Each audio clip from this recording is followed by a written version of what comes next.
Good day.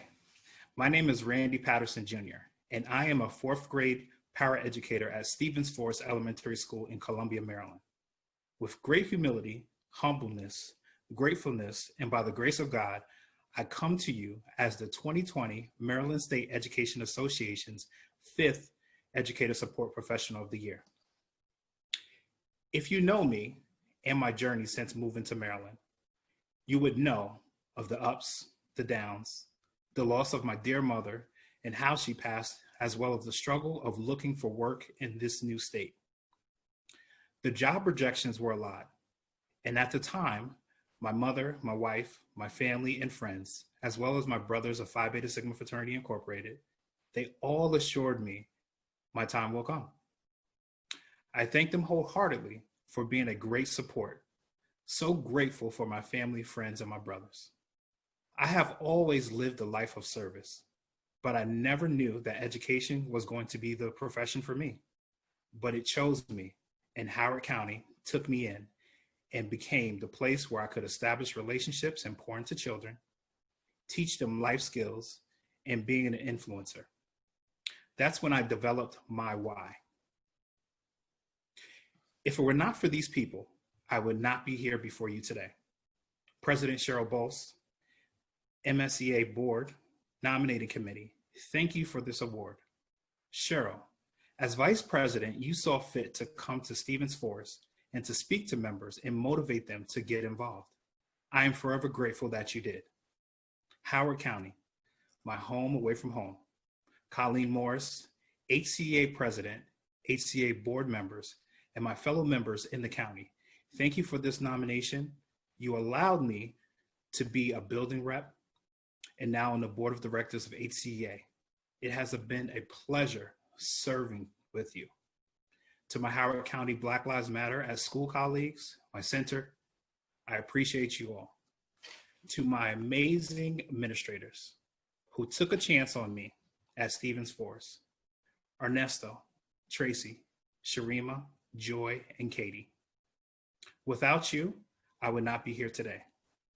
To my fellow ESPs, teachers, custodial staff, nurses at Stevens Forest, from the first person in the building to the last, you all play a role in who I am today.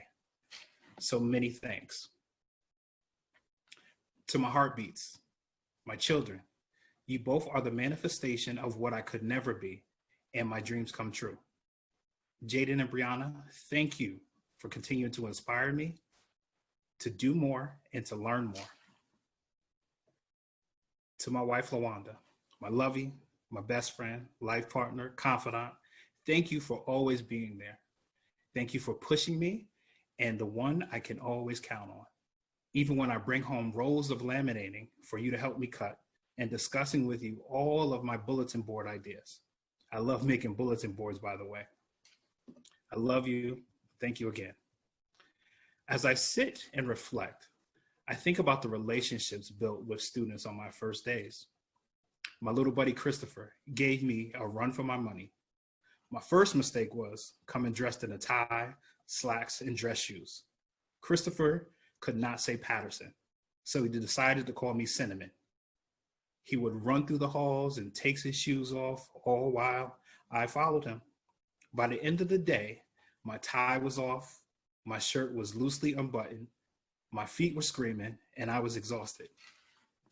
Christopher leaves for dismissal and hugs me and says, "Bye, Cinnamon." My new shoes hurt my feet. The whole day, I did not ask why he kept taking his shoes off. I just kept telling him to put them back on. I think back to another student, Nora, her first day of kindergarten. She would cling to her mother's leg, and every day for about 2 or 3 weeks, I was able to come and coax her off of her mother and walk her straight to class. Her why was that she was a little bit nervous, scared, but now she's a brilliant fourth grader and is doing an amazing job. Often we forget to find out the why as to why a student may be responding in a certain manner. And we focus on what they're doing.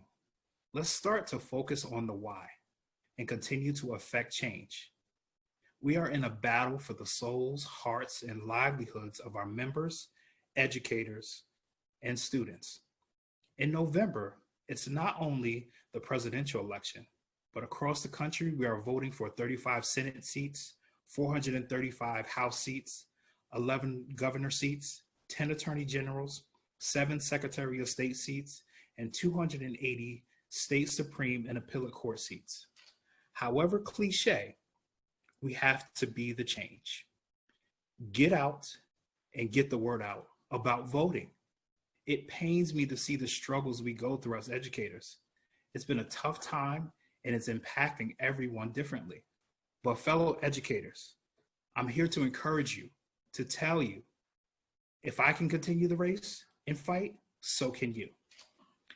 I stand on the shoulders of my mother who believed in God and his promises till her last days. I stand on the shoulders of John Lewis, who fought to always get into good trouble. I lift my ancestors up who fought for equal rights, justice, and the dream that one day this young Black man from upstate New York with a bachelor's from Utica College of Syracuse University would be given an opportunity to influence educators and students alike. Now, I stand up to encourage the young people in Howard County and across the state of Maryland and our nation to continue to march, speak out, fight the injustices, systematic racism, and inequalities Black and brown students and educators face daily. I encourage all educators to continue to get involved, to do research, and understand that for your fellow educators and students, all lives cannot matter until Black lives matter. As the late John Lewis said, when you see something that is not right, not fair, you have to speak up. You have to say something. You must do something. We must continue to have real conversations that aren't comfortable for a lot of people. So there's a better understanding of where both sides are coming from. And if we reach common ground and can understand what everybody is going through, we can really affect change and make sure everybody is treated equally and have the same freedoms. We must tell the world how we want to be treated. We must tell our elected officials that we are tired of being thought about last year after year, not getting the funding we deserve. We must talk and do something about how teachers are getting their classroom sizes increased and not having enough planning time. We must talk and do something about ESPs not getting decent wage and having to work 2 and 3 additional jobs to make ends meet. We must talk and do something about the unfair pay and the need for minority educators and representation for our students. We must talk and do something about not having enough resources to help our students struggling with identity, mental illness, the student missing homework, the student missing school because they have to work to help to support their families at home, the student who feels alone in the classroom because of the color of their skin. We must tell the world, the government, the state, these things on how we should be treated. And if we don't, we are in trouble. We must fight for funding, fight for justice, fight for equality, fight for resources. Educators, we must fight. Ruth Bader Ginsburg said, to fight for the things you care about, but do it in a way that leads others to join you. Educators, reflect, renew your why, and love yourself a little extra right now. You are learning, you are healing, you are growing, you are discovering all at once. We have the opportunity to change the face of education right now virtually by engaging and opening up new ideas and worlds for our students. They are opening up their homes to us. So as visitors, let's continue to be resilient and impact the lives of the next generation of leaders. If you fumble along the way, don't be afraid to start all over again. This time, you are not starting from scratch. You're starting from experience. In the words of Aubrey Drake Graham, may your neighbors respect you, troubles neglect you, angels protect you, and heaven accept you. Thank you so much for this honor. It is greatly appreciated. Blessings.